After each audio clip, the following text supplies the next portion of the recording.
Assalamualaikum warahmatullahi wabarakatuh. Semangat pagi, pagi, pagi, pagi. Saya Taufik SPD, guru SMPN 289 Jakarta, akan memaparkan aksi nyata dari hasil pelatihan mandiri platform Merdeka Mengajar modul 2 dengan mengambil topik mengapa kurikulum perlu berubah. Apa itu kurikulum?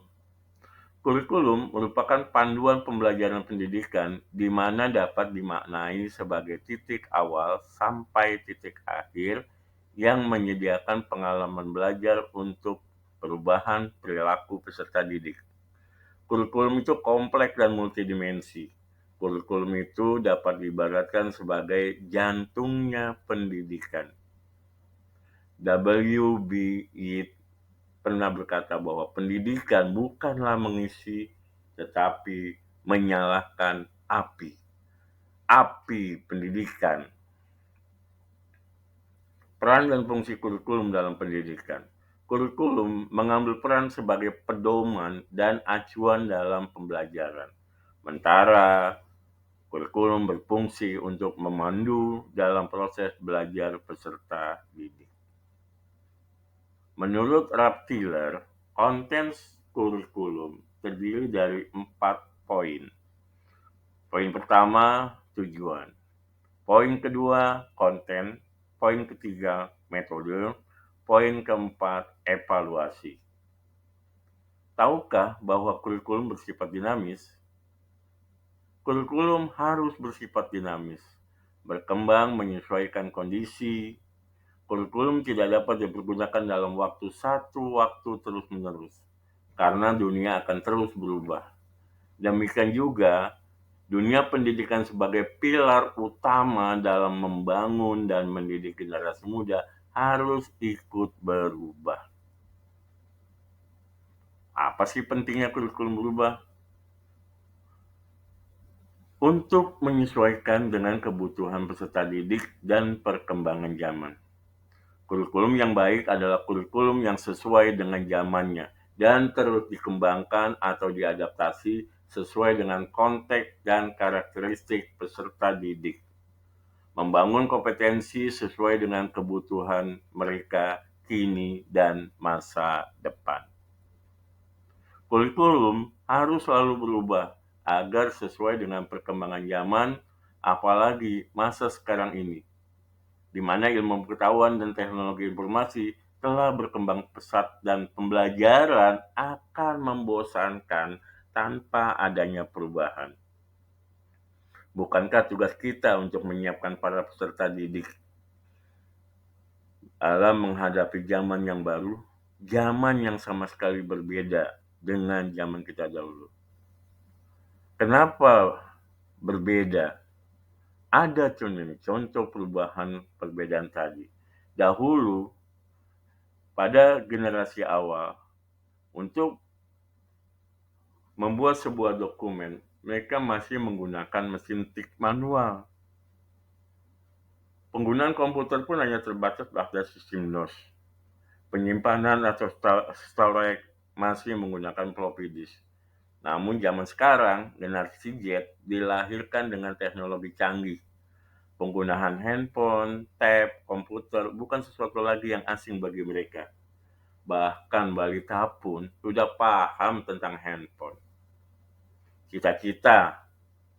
Generasi dulu selalu bercita-cita untuk menjadi dokter, insinyur, polisi, tentara. Namun sekarang kita bisa lihat bahwa generasi milenial memiliki cita-cita yang tak lazim seperti ilustrator komik, game creator, youtuber, animator, bahkan influencer dan lain-lain. Kurikulum berubah, jangan mengeluh. Staf khusus Menteri Pendidikan dan Kebudayaan bidang pembelajaran Hamid Muhammad pernah mengatakan, perubahan kurikulum adalah salah satu hal yang tidak dapat dihindarkan. Masyarakat harus memahami mengapa kurikulum pendidikan sangat dinamis dan kerap berubah. Dalam dunia pendidikan, adanya kurikulum sangatlah penting. Arah dan tujuan pendidikan diatur dalam kurikulum, sehingga dalam merancang, melaksanakan, dan mengevaluasi pembelajaran, guru akan berpatokan pada kurikulum yang dipakai di satuan pendidikannya. Inilah sebabnya mengapa kurikulum perlu adanya perubahan, agar kita dapat menyiapkan generasi yang akan datang dan mampu memandang ke depan. Ki Hajar Dewantoro, seorang pakar pendidikan di Indonesia, pernah mengatakan bahwa maksud pendidikan adalah menuntun segala kekuatan kodrat yang ada pada anak-anak agar mereka dapat mencapai keselamatan dan kebahagiaan yang setinggi-tingginya, baik sebagai manusia maupun sebagai anggota masyarakat. Jadi, dapatkah kurikulum berubah?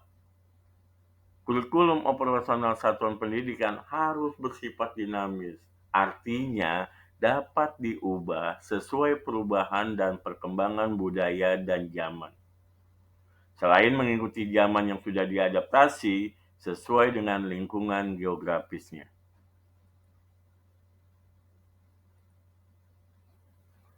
Nah, bagaimana mewujudkannya? Seluruh komponen masyarakat, yaitu peran orang tua, masyarakat, dan sekolah, harus menempatkan kebutuhan, pendapat, pengalaman, hasil belajar, serta kepentingan peserta didik sebagai pengembangan kurikulum. Karena kurikulum dirancang untuk kebutuhan peserta didik. Demikian pembahasan saya mengenai mengapa kurikulum perlu berubah. Saya, Taufik, sangat berterima kasih bagi Bapak, Ibu, dan saudara-saudari yang telah menyimak pembahasan ini, dan sangat berterima kasih kembali apabila sudi memberikan tanggapan dari paparan aksi nyata kurikulum Merdeka modul 2 ini. Terima kasih. Wassalamualaikum warahmatullahi wabarakatuh.